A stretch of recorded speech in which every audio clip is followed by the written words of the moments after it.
کیسے گزارنی ہے۔ میرے نبی کی زندگی کا دوسرا رخ کہ بطور انسان زندگی کیسے گزارنی ہے، مرد عورت ہے زندگی کیسے گزارنی ہے۔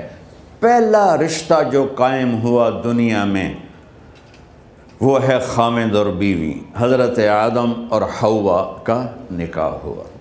اللہ تعالیٰ نے عورت کو کمزور بنایا تو پہلے دن سے اس کو عزت اور احترام دیا تاکہ ساری زندگی اس کمزوری سے ناجائز فائدہ نہ اٹھایا جائے بلکہ اس کو عزت دی جائے۔ کہ آدم علیہ السلام کے لیے مٹی اکٹھی کی، پانی ڈالا، گوندھا اور ایک اسٹیچو بنایا اور ڈال دیا۔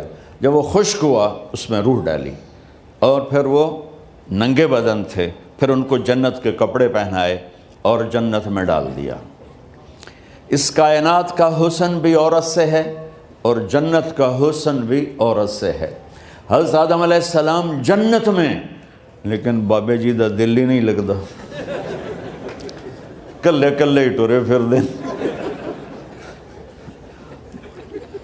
اب اللہ نے عورت کو بنانے کا ارادہ کیا تو اللہ ایک ڈھیر مٹی کا اکٹھا کر کے عورت کے لیے بھی بنا دیتا اور اس کا اسٹیچو بنا دیتا اور اس کو خشک ہونے دیتا، پھر اس میں روح ڈالتا، پھر اس کو کپڑے پہناتا۔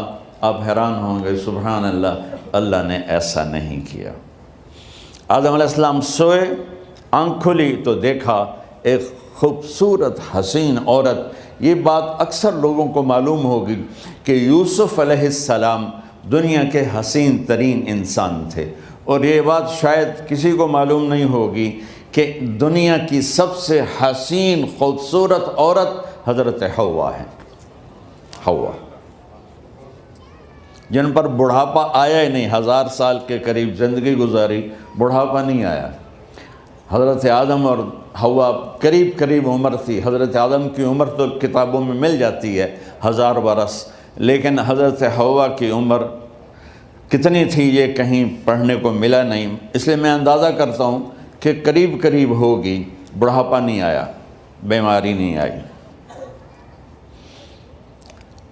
اور حضرت حوا کو مینسز بھی نہیں آتے تھے۔ یہ عجیب بات آپ کو بتاؤں، اللہ نے اتنا جنت کا ان کے اندر نمونہ رکھا۔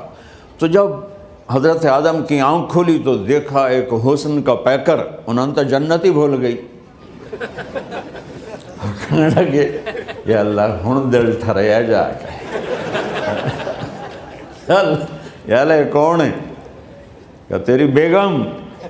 کہ واہ جی واہ، موجاں ہی موجاں۔ تو اللہ تعالیٰ نے نکاح پڑھایا۔ سبحان اللہ، اپنے نبی کی شان دوبارہ سنو۔ تو اللہ نے کہا آدم اپنی بیگم کا مہر ادا کرو۔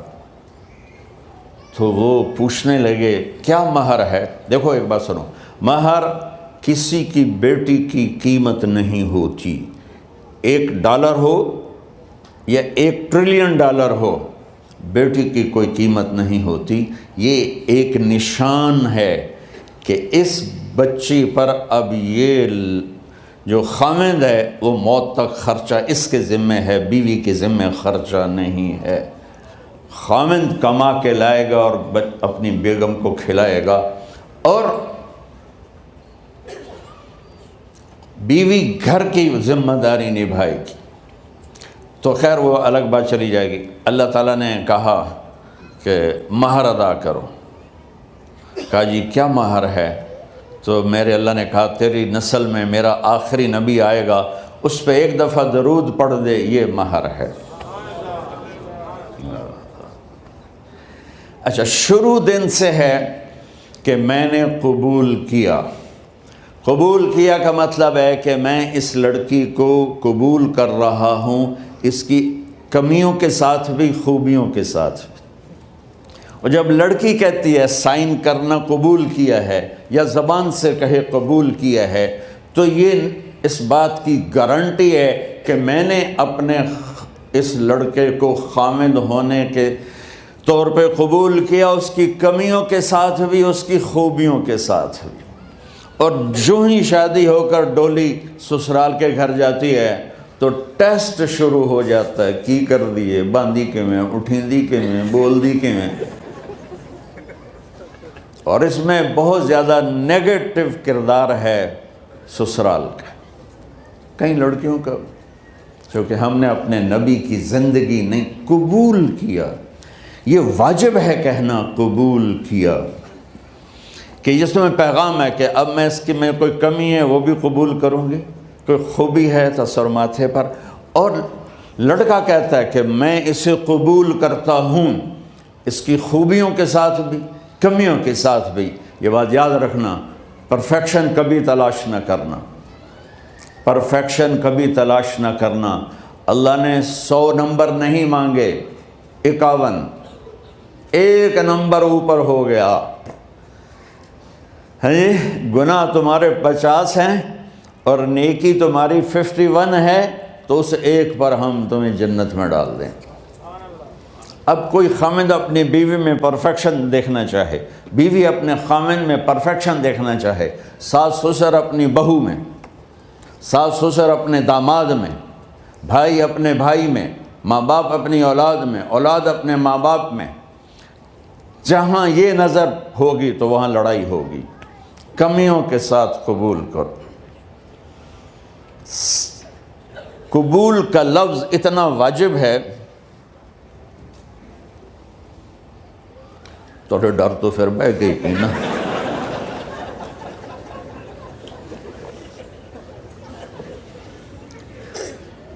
قبول کا لفظ اتنا ضروری ہے کہ اس کے بغیر نکاح ہی نہیں ہوتا. میں یہ کئی جگہ لطیفہ سنا چکا ہوں، اور واقعی قصہ بھی ہے، ایسے لطیفہ نہیں ہے. میرے دوست ہیں، ذمہ دار ہیں اچھے، تو ان کے گاؤں کا ایک بچہ چھوٹی عمر میں بسوں پہ جا کے نا وہ جاب پہ لگ گیا. تو اس کا کام ہوتا ہے بس کو صاف کرنا، ڈرائیور کو چائے پلانا، اور جہاں کہیں رش ہو تو اس کو ڈائریکشن دینا، استاد جی کٹ لو، استاد جی آن دیو، استاد جی جان دیو. تو یہ اس کا محاورہ بن جاتا ہے. اب اس کا نکاح ہوا تو مولانا صاحب نے کہا بھائی عبد الرحمن، میں فرضی نام لے رہا ہوں، نام مجھے اس کا یاد نہیں، عبد الرحمن زینب بنت اسلم نو تیرے نکاح دیتا 500 مہر تو قبول کیتا. تھوڑی دیر سوچ کے کہندا جی آن دیو. اس نے ساری زندگی آن دیو ہی سیکھا تھا. تو اس کے بھائی نے اس کو نہیں ماری تو کہنے لگا جی جان دیو. مولانا صاحب نے کہا آن دیو جان دیو نال کم نہیں بننا، تو آگا میں قبول کیتا.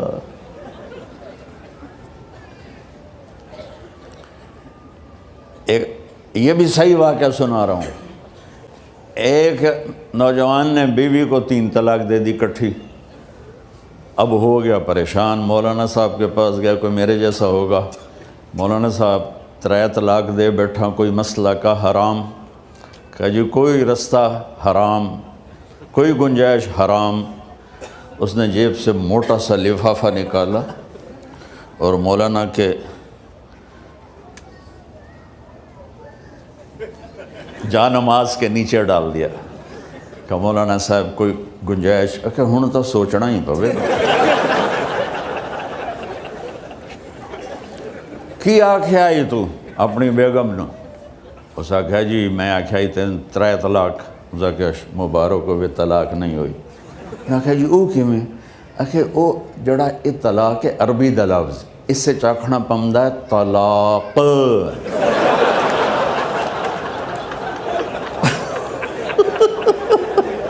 یہ آپ کو صحیح واقعہ سنا رہا ہوں.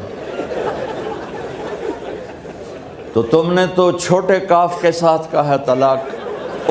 او کاف تا کتے آلا ہے. موجاں کر ایک لفافہ ہو راوے تو چاہے ساری زندگی دا حلال کر دے.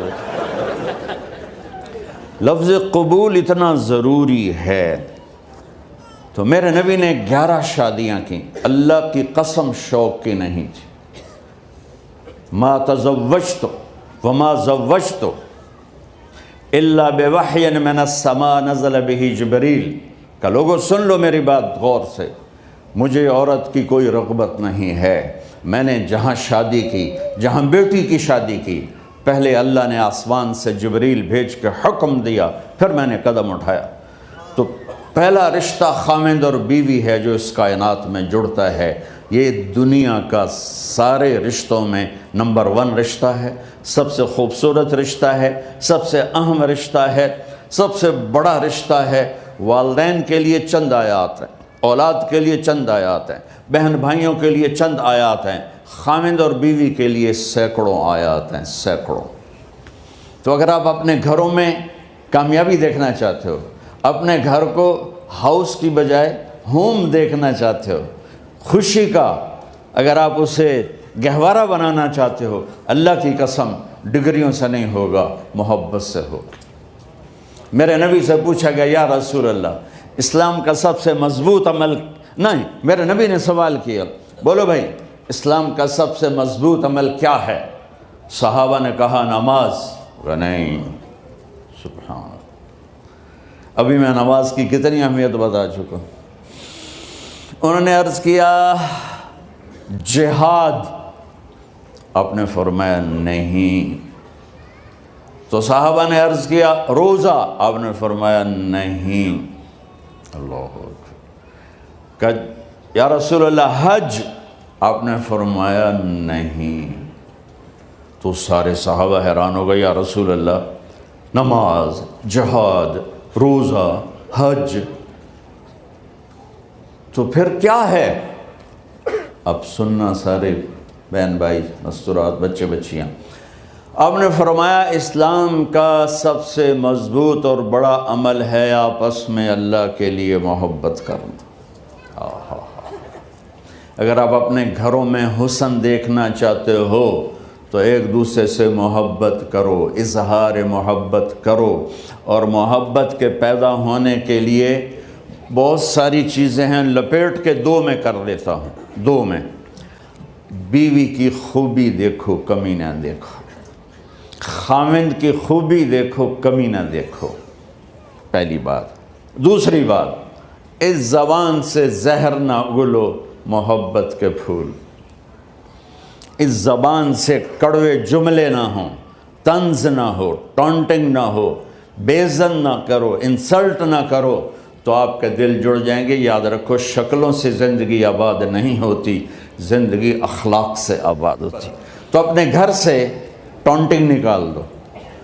نہ کہا کا مطلب ہے بارش کا زمین میں جذب ہو کر یکجان ہو جانا، 2 زندگیوں کا محبت میں جذب ہو کر یکجان ہو جانے کو نکاح کہتے ہیں۔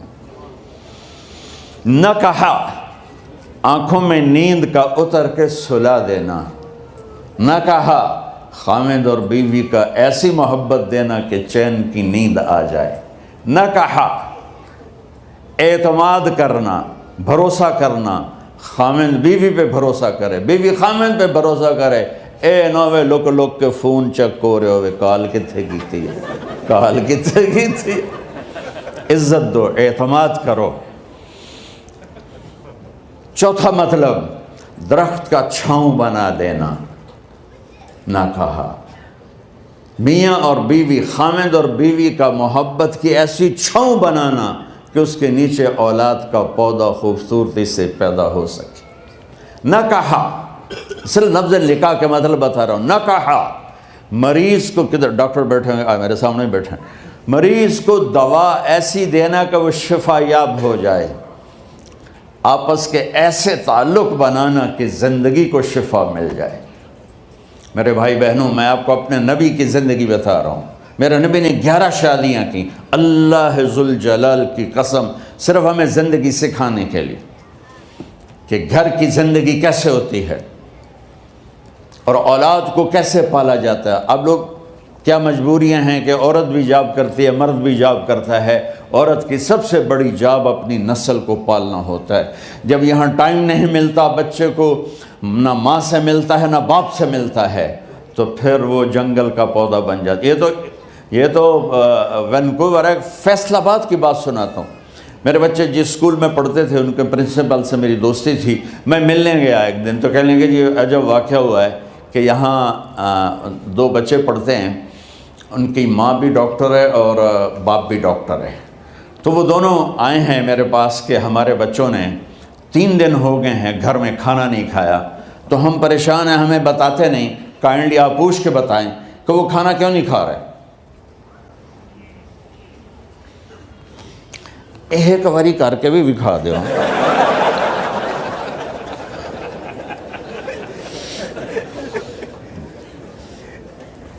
ہمارا دین اتنا خشک نہیں، ہمارے مولوی صاحبان نے زیادہ خشک بنا دیا. تو انہوں نے دونوں بچوں کو بلایا. سننا سارے فیملیز بیٹھے ہو جہاں میں فیملی کی زندگی کو فوکس کر کے نبی سے جوڑ کے بتا رہا ہوں، طارق جمیل کے تجربے نہیں بتا رہا. دونوں بچوں کو بلایا. بیٹا آپ کھانا کیوں نہیں کھا رہے؟ کہا جی ہم اپنے ممی اور بابا کے سامنے نہیں بتائیں گے. تو انہوں نے دونوں کو باہر بٹھا دیا. پھر پوچھا اب بتاؤ کیا مسئلہ ہے؟ ان کا سر ہم صبح جب ناشتہ کرتے ہیں تو ہمارے ممی ڈیڈی سو رہے ہوتے ہیں، ہماری ان سے ملاقات نہیں ہوتی. جب ہم اسکول سے واپس آتے ہیں تو ممی ڈیڈی اپنے میڈیکل کالج میں ہوتے ہیں، ہاسپٹل میں ہوتے ہیں، تو ہمیں ان کو دیکھنے کا موقع نہیں ملتا. شام کو جب ہم کھانا کھاتے ہیں تو یہ دونوں اپنے پرائیویٹ کلینک میں ہوتے ہیں تو ہم ان کو دیکھ نہیں پاتے. پورا ہفتہ گزر جاتا ہے، ہمیں ماں باپ کی شکل نظر نہیں آتی.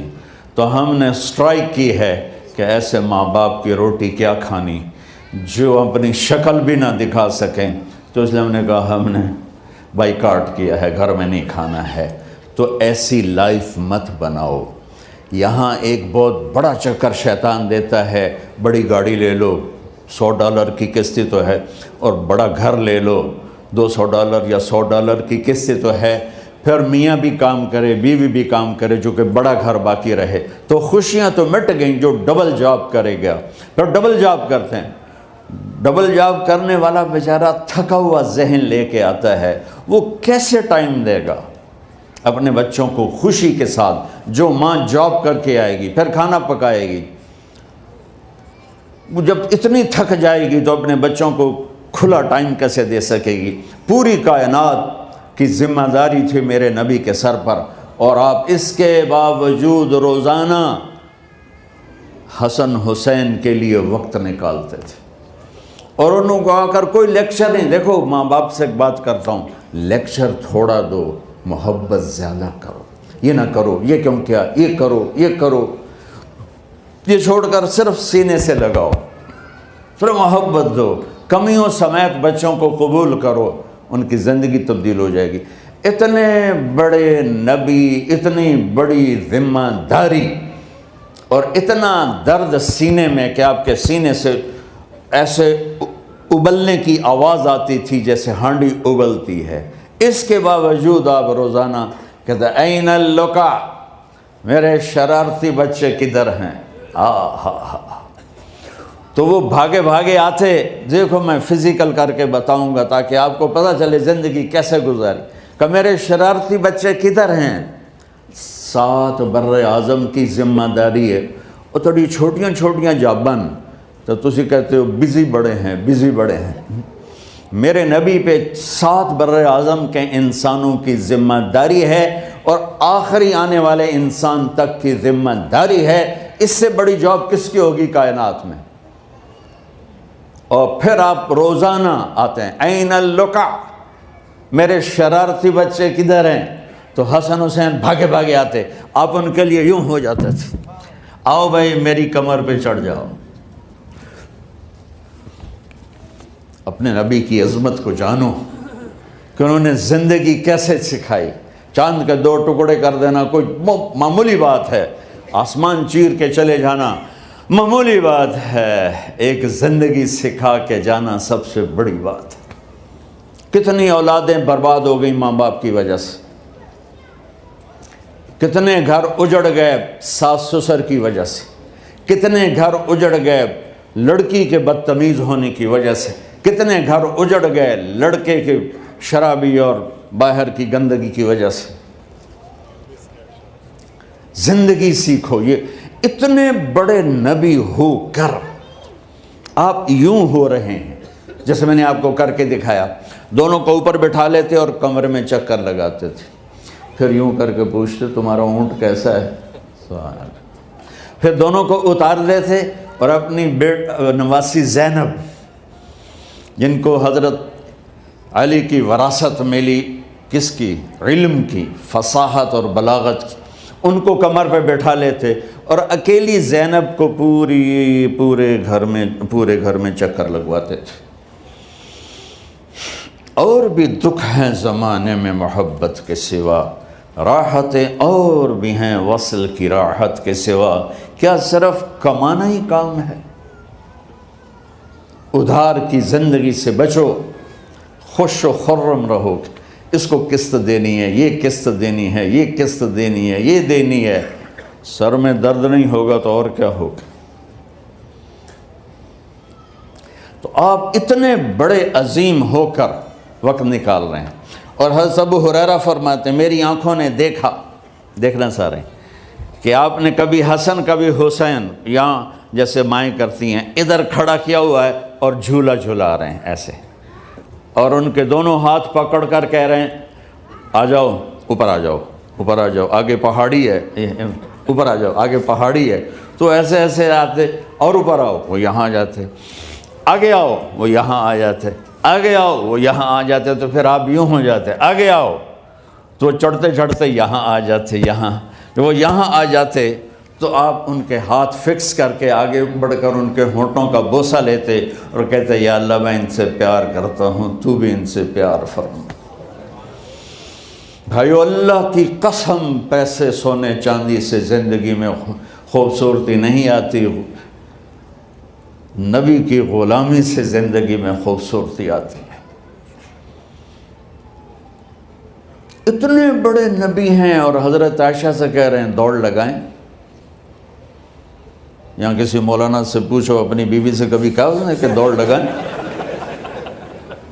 الٹا سوٹا لے آتے کھلو جاوے گا۔ عائشہ دوڑ لگائیں، اور واپسی کہاں سے ہو رہی ہے؟ دوڑ کہاں لگ رہی؟